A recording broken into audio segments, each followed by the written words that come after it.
Hello everyone, সবাই কেমন আছো? আশা করছি সবাই ভালো আছো। তো আজকে আমি তোমাদেরকে দেখাবো জাতীয় বিশ্ববিদ্যালয়ে আসা 2017, 18 এবং 19 সালে কারেকশনগুলো কিভাবে হবে এবং কিভাবে তোমরা নিয়ম দিয়ে এই কারেকশনগুলো খুব সহজেই সলভ করতে পারবে।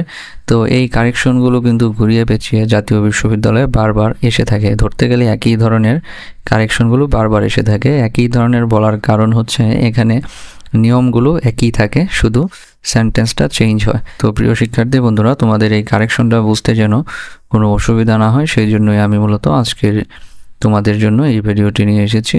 তো আমি তোমাদের জন্য কারেকশনের যে প্লে লিস্টটি বানিয়ে দিয়েছি, সেই প্লে লিস্টের যতগুলো ভিডিও আছে কারেকশন রিলেটেড, তোমরা যদি এই ভিডিওগুলো দেখো তাহলে তোমরা এখান থেকে 5 পাবে খুব সহজেই।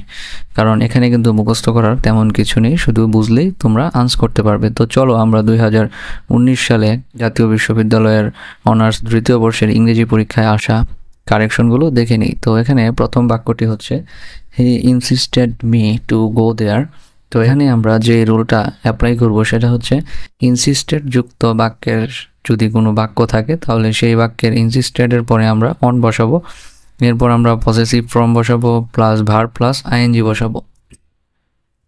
তো ইনসিস্টেডের পরে যদি আমরা অন বসাই তাহলে বাক্যটা হয় এরকম, হি ইনসিস্টেড অন পসেসিভ ফর্ম। এই মি এর পসেসিভ ফর্ম হচ্ছে মাই। তোমরা হয়তো সবাই জানো যে পসেসিভ ফর্ম, মি এর পসেসিভ ফর্ম কি? মাই। তার মানে এখানে হবে হি ইনসিস্টেড অন মাই, তারপর ভার্বের সাথে আইএনজি, ভার্ব হচ্ছে গো, এর সাথে আইএনজি গোয়িং দেয়ার। তো তাহলে টোটাল বাক্যটি দাঁড়াচ্ছে he insisted on my going there. এরপর দ্বিতীয় বাক্যটি Namira gave me a visit. তো এখানে বাক্যটিতে একটি ভুল আছে, সেটি হচ্ছে গ্যাব অর্থ হচ্ছে কিন্তু দেওয়া আর পেইড অর্থ হচ্ছে কিন্তু পরিশোধ করা। তো এখানে এই গ্যাবের পরিবর্তে তোমাদেরকে ইউজ করতে হবে পেইড। এখানে আসলে তেমন কোনো নিয়ম নেই, শুধু এই ওয়ার্ডটা চেঞ্জ করলেই হবে, অর্থাৎ Namira paid me a visit. এরপর আছে he caught the thief by hand, অর্থাৎ সে থিফটিকে বা চোরটিকে হাতে ধরলো। তো এখানে হ্যান্ড মানে কি? হাত। কিন্তু চোরকে তো আর হাতে ধরলে হবে না, চোরকে হাতে নাতে ধরতে হবে। তো সেই জন্যই এখানে ইউজ হবে বাই রেড হ্যান্ডেড। এখানে কিন্তু রেড হ্যান্ডেড বলতে আবার লাল হাত বোঝাচ্ছে না, রেড হ্যান্ডেড বলতে বোঝাচ্ছে যে শক্ত হাতে চোরটিকে ধরা হলো। তো এই বাক্যটির কারেকশন হবে এরকম, হি কট দ্য থিফ পর্যন্ত ঠিক থাকবে, এরপর তোমরা বাই হ্যান্ডের পরিবর্তে বসিয়ে দিবে বাই রেড হ্যান্ডেড। এরপরের বাক্যটি দেখতে পাচ্ছ, do you finish the work already. তো কোনো বাক্যে যদি অলরেডি থাকে সেটি কিন্তু নির্দেশ করে প্রেজেন্ট পারফেক্ট টেন্স। তো আমরা যদি এই রুলটা যদি একটু দেখি যে এখানে কি লেখা আছে, ভার্ব দিয়ে বাক্য শুরু হলে এবং প্রশ্ন করা হলে তা হয় কি ইয়েস নো কোয়েশ্চন। অর্থাৎ কোনো ভার্ব দিয়ে যদি বাক্য শুরু হয় তাহলে আমরা খুব সহজে বলতে পারবো সেটা হবে ইয়েস নো কোয়েশ্চন। তো অক্সিলারি ভার্ব, তো এটা রুল হচ্ছে প্রথমে তোমরা অক্সিলারি ভার্ব বসাবে, এরপর সাবজেক্ট, এরপর বসাবে ভার্ব, প্লাস কি বসাবে বাকি অংশ, প্লাস বসাবে যেহেতু বাক্যে অলরেডি আছে অর্থাৎ এটি প্রেজেন্ট পারফেক্ট টেন্স হবে। এটা হচ্ছে একটা বাড়তি নোট। আর মূল এই সেন্টেন্সটা পরিবর্তন করার যে রুলটা সেটা হচ্ছে এই যে এখান থেকে এই পর্যন্ত বাকি অংশ পর্যন্ত। তো আমরা দেখি প্রথমে আমরা বসাবো অক্সিলারি ভার্ব। তো অক্সিলারি ভার্ব কোনগুলো? সাহায্যকারী ভার্ব। তো সাহায্যকারী ভার্ব হিসেবে আমরা প্রেজেন্ট পারফেক্ট টেন্সের মধ্যে কি বসাতে পারি? আমরা জানি প্রেজেন্ট পারফেক্ট টেন্সের রুলটি হচ্ছে subject plus have has plus মূল ভার্বের পাস্ট পার্টিসিপল প্লাস বাকি অংশ। তো এখানে যেহেতু প্রেজেন্ট পারফেক্ট টেন্স এটা, কারণ এটা অলরেডি আছে বাক্যটার মধ্যে, অর্থাৎ এখানে সাহায্যকারী ভার্ব হিসেবে আসবে হ্যাভ হ্যাজ। তো আমরা প্রথমে লিখবো হ্যাভ, কারণ এখানে সেকেন্ড পারসন আছে ইউ। সেকেন্ড পারসন যদি ইউ না থাকতো সেক্ষেত্রে আমরা হ্যাজ নিতাম। এখানে যদি থার্ড পারসন যেমন হি থাকতো তো আমরা সেই ক্ষেত্রে নিতাম হ্যাজ। তো এখানে যেহেতু সেকেন্ড পারসন ইউ আছে আমরা নিব হ্যাভ, অর্থাৎ এইখানে আমরা বলবো হ্যাভ ইউ, এই যে auxiliary verb plus subject you. এরপর ভার্ব কি? ভার্ব হচ্ছে এখানে ফিনিশ। তো ফিনিশের ভার্বটা কি হবে? আমরা এখানে লিখবো ফিনিশড। ফিনিশড কেন লিখলাম? কারণ প্রেজেন্ট পারফেক্ট টেন্সের গঠনটা আমরা জানি যে subject plus have has plus মূল ভার্বের পাস্ট পার্টিসিপল ফর্ম বসে। তো ফিনিশের পাস্ট পার্টিসিপল ফর্ম কি? ফিনিশড। হ্যাভ ইউ ফিনিশড, তারপর যা আছে তাই দি ওয়ার্ক অলরেডি। অর্থাৎ এই বাক্যটি এভাবে করে হবে, have you finish the work already. এরপর আছে he was died last night. তো এখানে আমরা কোন রুলটা প্রয়োগ করব? এটা কিন্তু একটা পাস্ট টেন্স, মানে পাস্ট ইনডিফিনিট টেন্স, কিন্তু এখানে ওয়াজ বসিয়ে দিয়েছে যেই কারণে এই বাক্যটা ভুল হয়েছে। তো আমরা পাস্ট ইনডিফিনিট টেন্স অ্যাপ্লাই করে এই বাক্যটা আমরা সমাধান করব। আমরা এখান থেকে ওয়াজটা তুলে বাদ বাকি যা আছে তাই বসিয়ে দেবো। তো এখানে তেমন কোনো নিয়ম নেই, শুধু পাস্ট ইনডিফিনিট টেন্সের রুলটা অ্যাপ্লাই হয়েছে, অর্থাৎ শি ডাইড লাস্ট নাইট। এরপর আমরা দেখতে পাচ্ছি এখানে আছে I am pleased to him. তো এই বাক্যটাতে যদি কোনো ব্যক্তি থাকে তাহলে প্রিপোজিশন হিসেবে কি বসবে? এখানে কিন্তু দুজনই ব্যক্তি, আই মানে কি আমি, হিম মানে সে। তো এখানে দুজন যেহেতু ব্যক্তি, তো ব্যক্তি থাকলে প্রিপোজিশন বসবে কি উইথ। এই যে প্লিজডের পরে প্রিপোজিশন আছে টু, এখানে শুধু উইথ বসাতে হবে, অর্থাৎ বাক্যটি হবে I am pleased with him. এরপর আছে he could not help go there when he heard the news. এখানে রুলটা কী হবে? প্রথমে তোমরা সাবজেক্ট বসাবে হি, এরপর যদি কোনো বাক্যে কুড নট হেল্প থাকে তোমরা ক্যান নট হেল্প অথবা কুড নট হেল্প বসাতে পারো। তারপর ভার্বের সাথে আইএনজি বসবে, ভার্ব হচ্ছে গো, এর সাথে আইএনজি বসালে হবে গোয়িং। তার মানে হবে হি কুড নট হেল্প গোয়িং, তারপর বাকি অংশ যা আছে তাই, এই যে ইটিসি মানে বাকি অংশ যা আছে তাই, he could not help going there when he heard the news.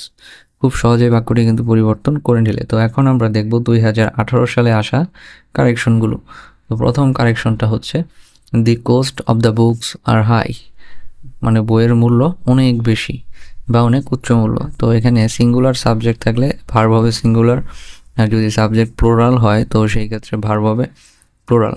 তো এখানে সিঙ্গুলার সাবজেক্ট কোনটা? এখানে কিন্তু দি কোস্ট হচ্ছে সিঙ্গুলার সাবজেক্ট, তো সেই কারণে আমরা এখানে বসিয়েছি is high. The cost of the books is high. কিন্তু আমরা যদি প্লোরাল সাবজেক্ট ইউজ করি, যেমন দি কোস্টস, অর্থাৎ কোস্টের সাথে অ্যাজ যুক্ত করি যদি, তাহলে কিন্তু এটা প্লোরাল সাবজেক্ট হয়ে গেল। প্লোরাল সাবজেক্ট হয়ে গেলে আমরা কি বলেছিলাম? সাবজেক্ট প্লোরাল হলে ভার্ব হবে প্লোরাল, অর্থাৎ the costs of the books are high. আর কি একটা প্লোরাল ভার্ব, তো সেই কারণে এখানে হয়েছে আর। এরপর আছে I congratulated him for his grand success. তো এখানে রুল কি? ফর থাকলে শুধু অন বসাতে হবে, আর কোনো নিয়ম নেই। তো এখন দেখো I congratulated him on his grand success, মানে ফর উঠে গিয়ে শুধু অন বসবে। এরপর আছে he is living in Dhaka since 2015। তো এখানে রুলটা কি হবে? এখানে যেহেতু সিন্স আছে বাক্যে, তার মানে এটা প্রেজেন্ট পারফেক্ট কন্টিনিউয়াস টেন্স। তো প্রেজেন্ট পারফেক্ট কন্টিনিউয়াস টেন্সের রুলটা দেখে নাও। এই রুলটা হচ্ছে subject plus have been has been plus ভার্বের সাথে আইএনজি প্লাস বাকি অংশ। তো এখানে আমরা সাবজেক্ট বসালাম হি, তারপর হি এর সাথে সবসময় বসে হ্যাজ, হি যেহেতু থার্ড পারসন, তো আমরা বসালাম হ্যাজ বিন, এই যে বিন প্লাস ভার্বের সাথে আইএনজি, ভার্ব হচ্ছে লিভিং, এখানে অলরেডি আইএনজি আছে, আমরা আইএনজি সহ ভার্বটা এখানে লিখে দিলাম। He has been living in Dhaka since 2015, অর্থাৎ এখানে শুধু চেঞ্জ হলো, ইজটা চেঞ্জ হয়ে বসেছে হ্যাজ বিন। তো এটা প্রেজেন্ট পারফেক্ট কন্টিনিউয়াসের রুল। তো আমি আশা করি যে তোমরা এই রুলগুলো, টেন্সের যে 12টা রুল আছে এই রুলগুলো ভালোভাবে একটু দেখে নেবে, কারণ তোমরা এই রুলগুলো কিন্তু স্কুলেই দেখে এসেছো, এটা অনেক আগের পড়া। এরপরের যে সেন্টেন্সটি আছে she is junior then I. তো এখানে এটা কিন্তু একটা কম্পারেটিভ সেন্টেন্স। তো কম্পারেটিভের পরে দেন না বসে কি বসে? টু বসে, এবং পরে অবজেক্টিভ ফর্ম বসে। কম্পারেটিভের পরে দেন কখনোই বসবে না, সবসময় বসবে টু। তার মানে আমরা বলতে পারি শি ইজ জুনিয়র টু, তারপর কি বলছে? আয়ের অবজেক্টিভ ফর্ম কি? আয়ের অবজেক্টিভ ফর্ম হচ্ছে মি। তো এই অবজেক্টিভ ফর্মগুলো তোমরা একটু দেখে নিবে যদি মনে রাখতে না পারো। তো আমি আশা করি যে এগুলো তোমরা সবাই পারো। She is junior to me. এরপর আছে he walks lest he misses the train.